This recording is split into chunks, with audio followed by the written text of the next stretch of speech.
15 people dead in New Orleans. The investigation is ongoing. No idea yet whether there is a connection to the explosion of the Cybertruck in front of the Trump Hotel. There is no connection to a nightclub shooting overnight in New York City, where 10 people or 11 people were wounded outside of a nightclub. That looks like a gang fight. It's not terrorism. But the New Orleans attack is most definitely terrorism.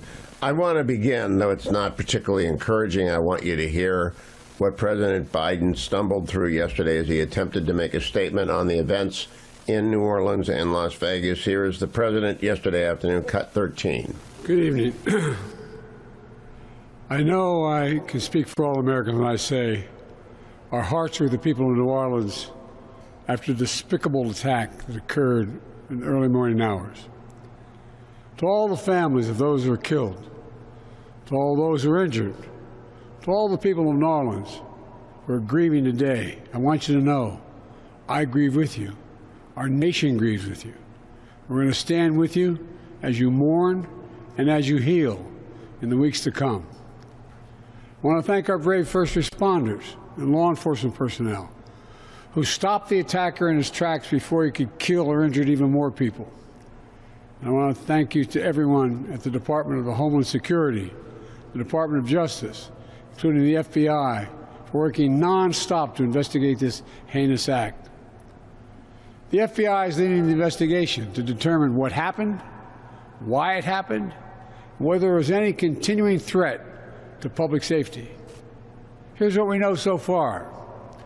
The FBI has reported to me the killer was an American citizen, born in Texas. He served in the United States Army on active duty for many years. He also served in the Army Reserve until a few years ago.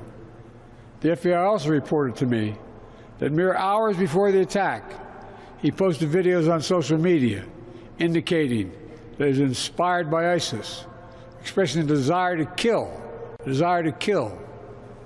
The ISIS flag was found in his vehicle, which he rented to conduct this attack. Possible explosives were found in the vehicle as well, and more explosives were found nearby. The situation is very fluid, and the investigation has a preliminary stage. And the fact is that right now, there you go. The law enforcement and intelligence community are continuing to look for any connections, associations, or co-conspirators. We have nothing additional to report at this time. The investigation is continuing to be active, and no one should jump to conclusions. I've directed my Attorney General, the FBI Director, the Secretary of Homeland Security, the head of the National Counterterrorism Center, and the intelligence community to work on this intensively until we have a full and complete information. And once we have that information, I will share that information as soon as we can confirm it. Additionally, we're tracking the explosion of a Cybertruck outside the Trump Hotel in Las Vegas. Law enforcement and the intelligence community are investigating this as well, including whether there's any possible connection with the attack in New Orleans.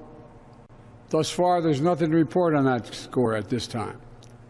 I've directed my team to make sure every resource is made available to federal, state, and local law enforcement to complete the investigation in New Orleans quickly and to make sure there's no remaining threat to the American people. And we'll support the people of New Orleans as they begin the hard work of healing. New Orleans is a place unlike any other place in the world. It's a city full of charm and joy. So many people around the world love New Orleans because of its history, its culture, and above all, its people. So I know, while this person committed a terrible assault on the city, the spirit of our New Orleans will never, never, never be defeated. It always will shine forth.